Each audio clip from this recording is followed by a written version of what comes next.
Hi there, everybody. Welcome to the Care First Domestic Abuse webinar this afternoon. My name is Jack, one of the service managers at Care First. I'll be running through the session this afternoon with my colleague Maverick Noor, one of the telephone information specialists. We'll get started in just a few moments. We're just waiting for Maverick to join the session. But in the meantime, can I just check that the audio is working okay? So if one or two of you could just pop a message into the questions or chat box to let me know if you can hear me or not, that'd be great. And we'll try and iron out any audio difficulties that people might be having.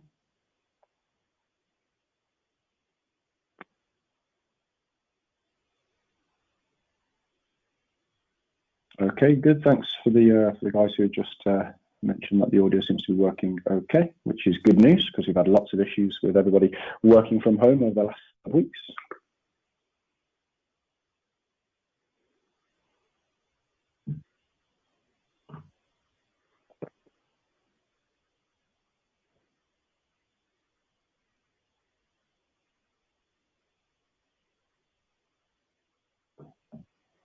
Okay, so I'm just going to put myself on mute for a moment and I'm just going to double check that Maverick's not having any issues himself, and we'll get started in hopefully just a minute or two.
Right then, and I think we've nearly got everybody, which is good.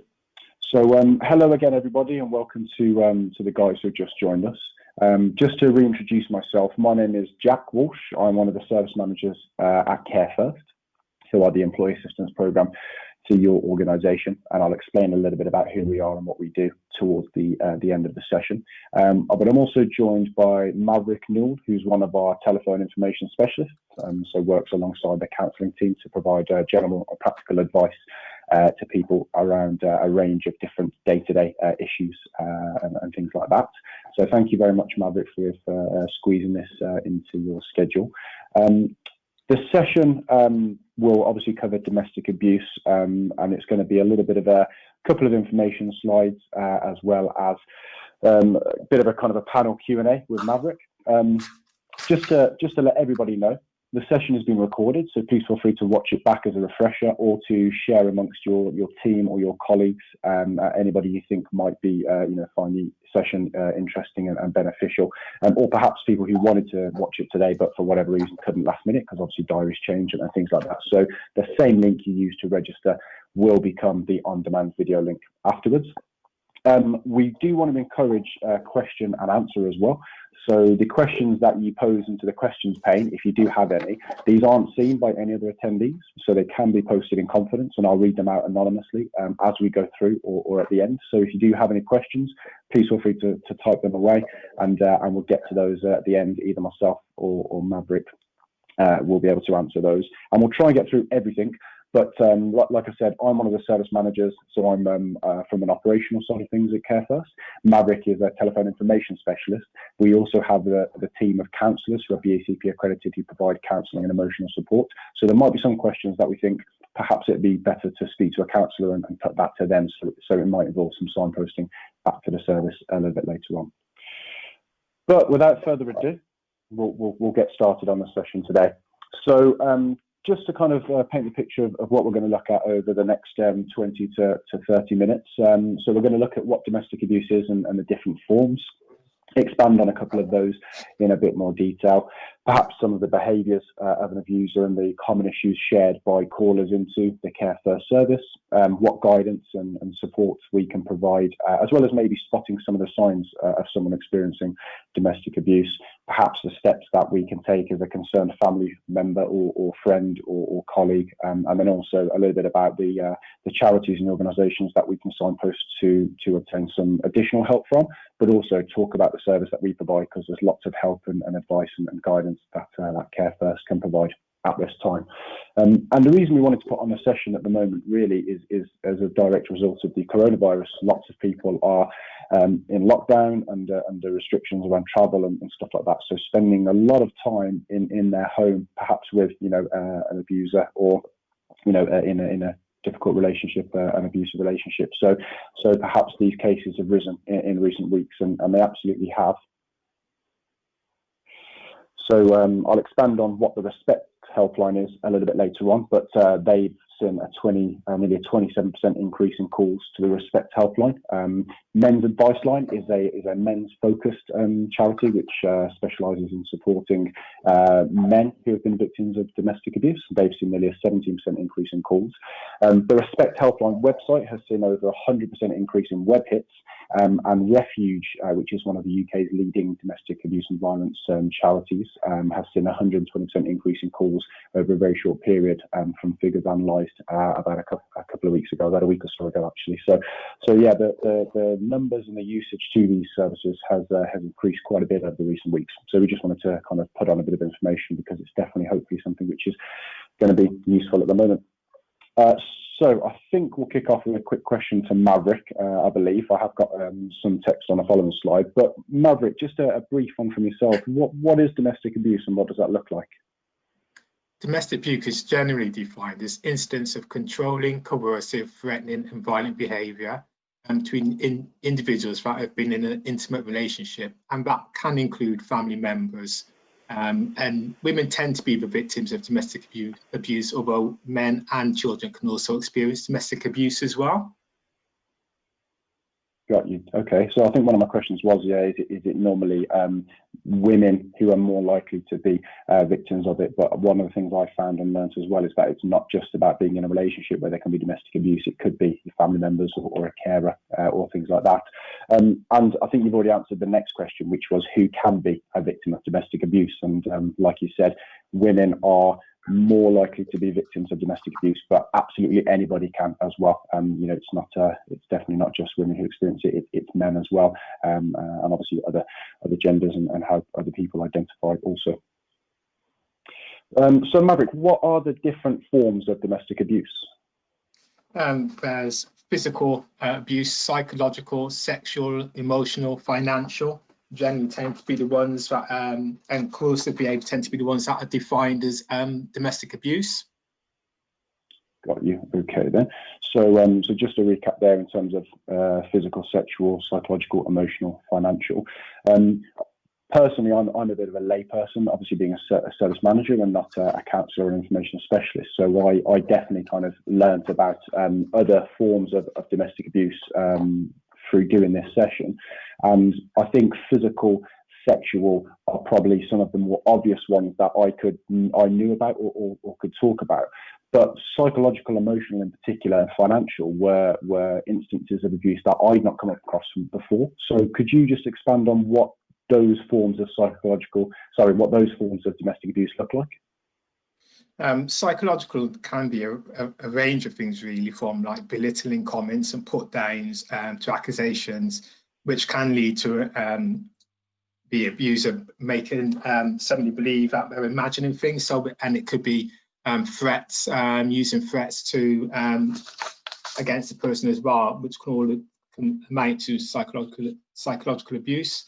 And also that can also key into emotional abuse as well, where they play on somebody's emotions constantly. And again, that could be leading into psychological by what they say to the individual. Again, the put me downs would also feed into that.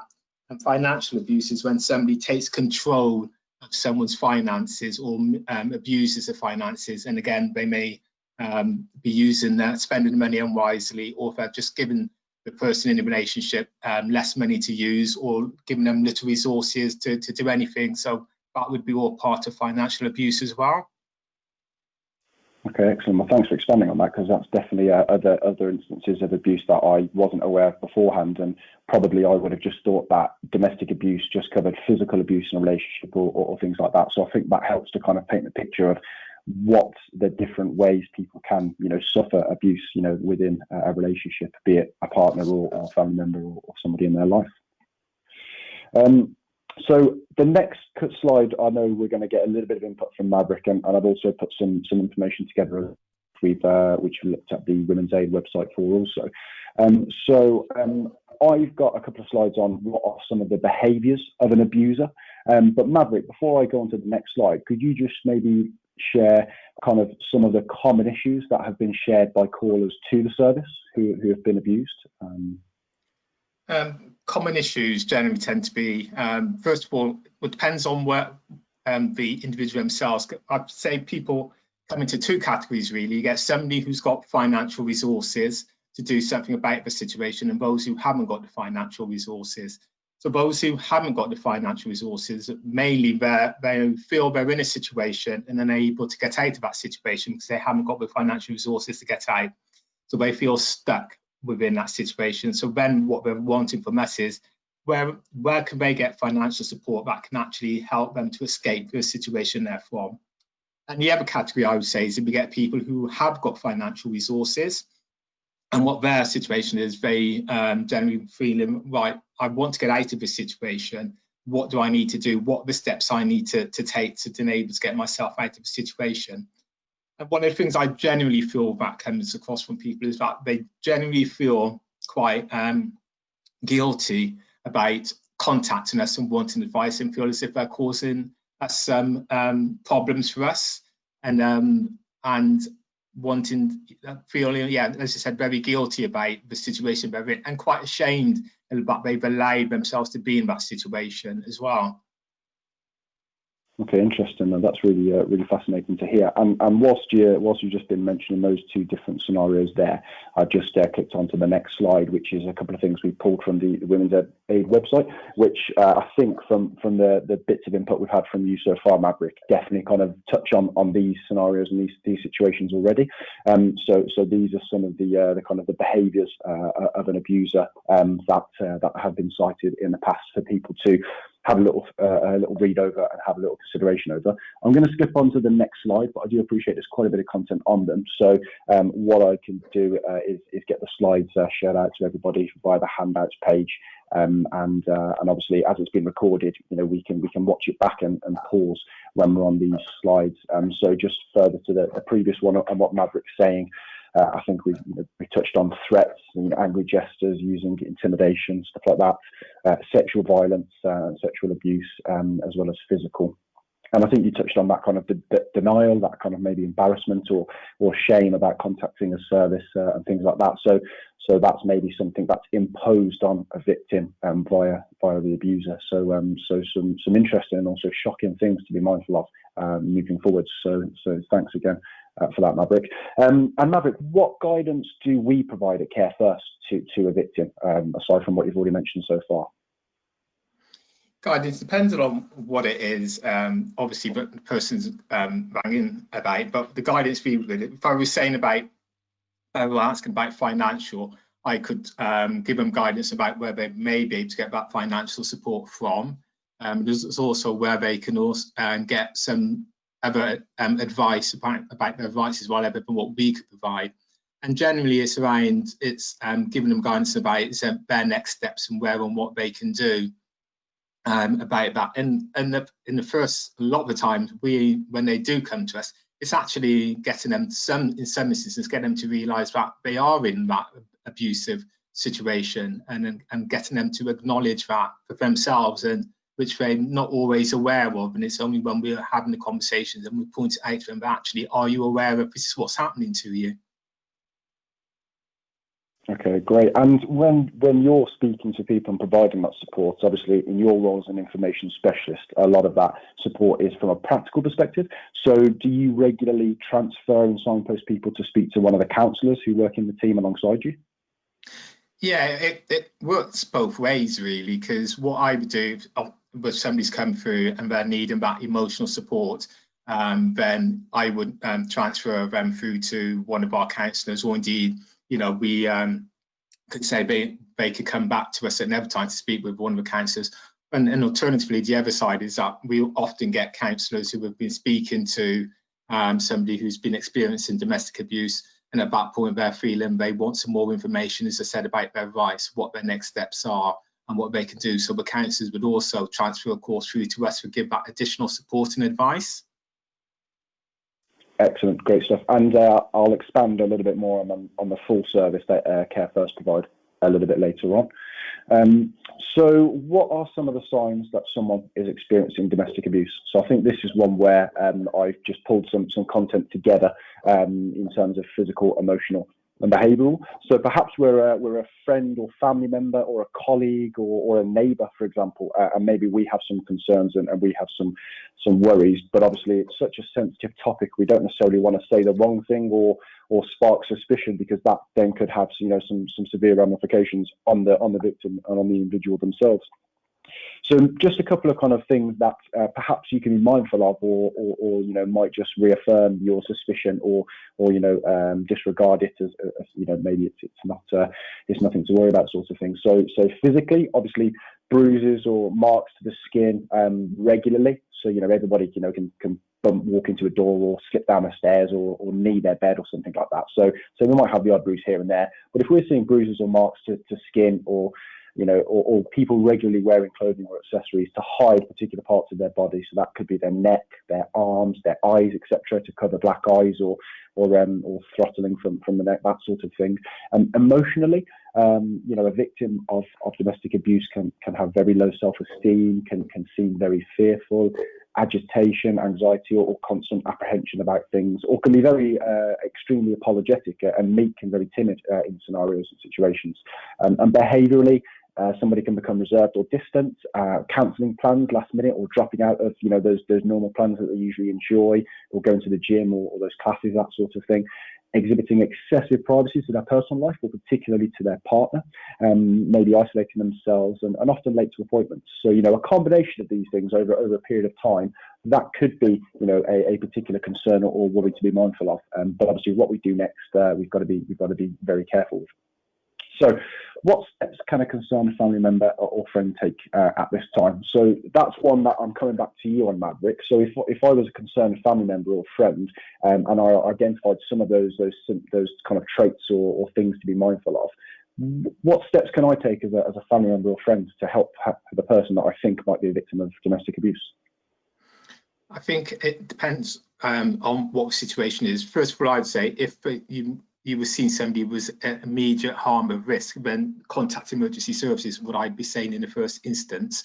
Outside of that, if you've got general concerns but not sure, then you can talk to the individual, see if you can get them to have a look at this, think about the situation and whether they feel able to take steps to do something about it themselves. There are other agencies which we can make reference to later on, which could help family members or friends of what support they can provide. But in the first step is just making somebody be aware of that you're there for them and that they can come to you and talk to you as and when they need to. Okay, excellent. No, thanks for that. And I think it's good to make that distinction between the immediate risk of harm, etc., versus maybe not so much an immediate risk and offering that support and signposting. And for example, if you're joining this session because you have concerns over somebody else, or you feel you are a victim, or you just generally want to get information, hopefully these give you some kind of steps of what to do next and what options are out there. So when we're speaking to people and providing support and help, Maverick, what other places can we signpost people to? So what other charities are out there to provide help and support? The main ones I would say is that we would refer to Women's Aid as the first one, and for women particularly. There's also a men's domestic abuse line we would make reference to, and there's also one LGBT plus support line as well, so we could recommend those. And I'd also, not to forget, that the children can also experience domestic abuse, so we'd also say there's the NSPCC or Child Line for Children as well. Excellent. No, I think we've got a slide with a couple more resources and information. So on this page now is just a couple of phone numbers for those places that Maverick's mentioned. So the men's advice line, for example, is for male domestic abuse survivors or victims. Obviously, Maverick touched on the LGBT one. I've added Refuge in there as well, which is one of the leading charities. And the Mix is a charity for information support for under 25. So if you're, for example, a young experience or a young victim of domestic abuse and violence, can also tap into that charity as well.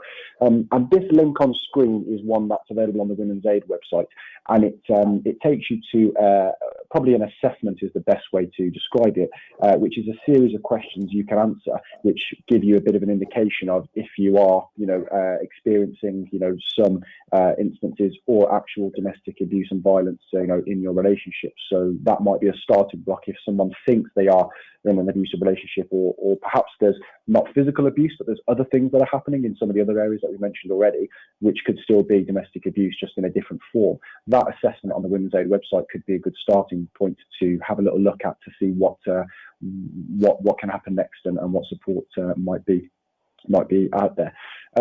But obviously, we also want to appreciate that there are not just victims in this situation. Obviously, to be a victim, there has to be an abuser or a perpetrator. And I mentioned the Respect line earlier at the beginning of the slide deck, who had an increase in calls. I think it was around 27% increase in calls due to COVID-19. And actually, that could be perceived as a bit of a positive, because the Respect line is a phone line or a charity which offers help for domestic abusers, perpetrators or abusers who want to change, who don't want to abuse anymore, who want to make a change to what they're doing, etc. So the fact that there's an increase to that phone line, hopefully, is a positive that could be taken out of it.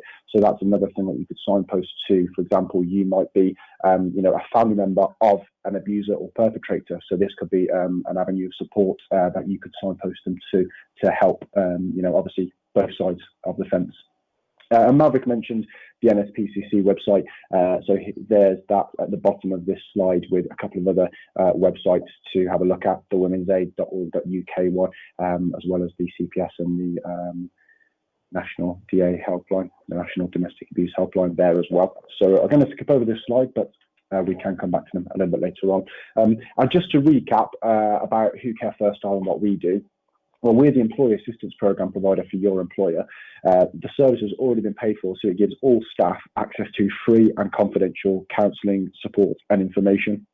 The counselling and emotional support is available 24/7.